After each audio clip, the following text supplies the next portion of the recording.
আসসালামু আলাইকুম, সবাই কেমন আছেন? আশা করি ভালো আছেন। আমি ফাতেমা, আজকে নতুন আরেকটি ব্লগ। সকালবেলা থেকে আমার আজকের ব্লগটা।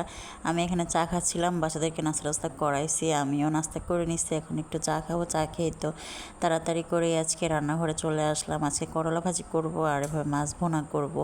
আজকে এক জায়গায় যাওয়ার কথা ছিল, তার জন্য আর কি তাড়াহুড়া করে আর কি রান্না আর কি বসিয়ে দিব। আর করলা ভাজির কথা কি বলবো, করলা ভাজি আমার হাতে এত তিতা যে কেন হয়, আজকেরটা সেই হিসাবে অনেক তিতা কমই লাগে। করলা ভাজি কি এভাবেই তিতা নাকি আমার হাতে বেশি তিতা হয় আমি জানি না। আমি এর আগেও অনেকের হাতে খাইছি, আমার কাছে এত তিতা লাগে নাই, কিন্তু মানে আমি করলে কেন জানি আমার কাছে বেশি তিতা লাগে।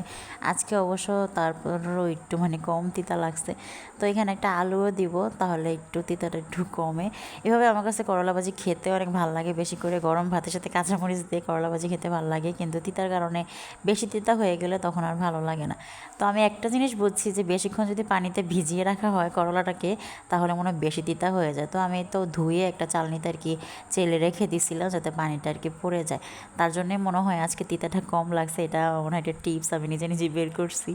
তো যাই হোক, এখানে আমি ভাজিটা বসিয়ে দিব। আর ভাজি করা তো একদমই সহজ, জাস্ট পেঁয়াজটা একটু ভেজে তারপরে করলাটা দিয়ে দিব, দিয়ে একটু লবণ হলুদ মরিচ আর কি দিয়ে দিব। বাচ্চাদের জন্য কাঁচা মরিচ দিই নেই, যেহেতু আমি আমার জান্নাতকেও একটু খাওয়াবো, তার জন্য একদমই ঝাল দিই নাই। আর আমি এভাবেও এখন আর কোনো খাবারে এত বেশি আমি ঝাল দিই না, যেহেতু আমি যে খাবারটা রান্না করি সেটা আমিও খাই, আমার মেয়েরাও খায়, তার জন্যই আমি ঝালটা দিই না। আর এই তো সব রান্না তাড়াতাড়ি করে নেওয়ার চেষ্টা করতেছিলাম, যাতে আমরা তাড়াতাড়ি গিয়ে আবার তাড়াতাড়ি চলে আসতে পারি। তা না হলে যদি সন্ধ্যা হয়ে যায় আস্তে আস্তে বাচ্চাদেরকে নিয়ে একটা প্যারা হয়ে যাবে।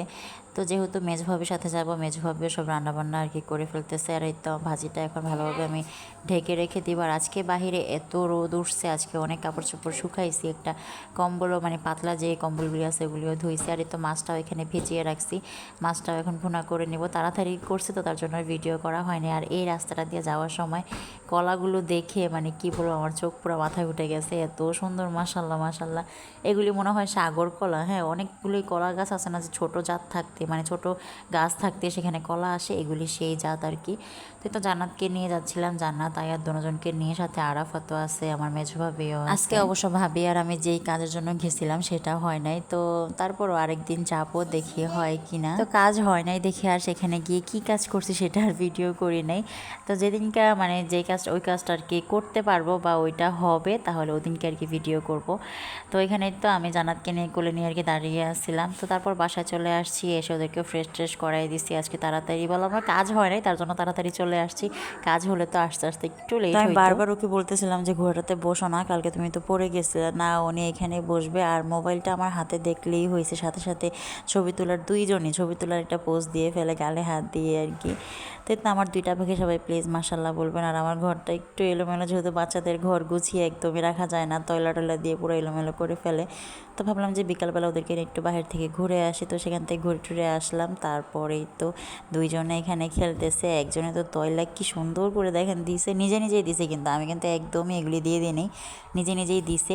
ওরা দুজনেই মানে হিজাব টয়লা এগুলি মানে এরকমভাবে ওড়নার মতো করে বাঁধে। তো যাই হোক, এখানে আমার জান্নাত পাখিটা ঘুমায় গেছে, আর ছোটোটাকে দেখেন মানে ওকে ঘুম পাড়াইতেছে, মানে কি পাখনা, মানে প্রতিটা ঘরে ঘরে মনে ছোটোটা একটু বেশি পাখনা হয়। তো যাই হোক, আজকে ব্লগটা দিতে আসলে অনেক লেট হয়ে গেল। আজকের মতো এতটুকু, সবাই ভালো থাকবেন, আল্লাহ হাফেজ। আর আমার দুইটা বাচ্চার জন্য দোয়া করবেন।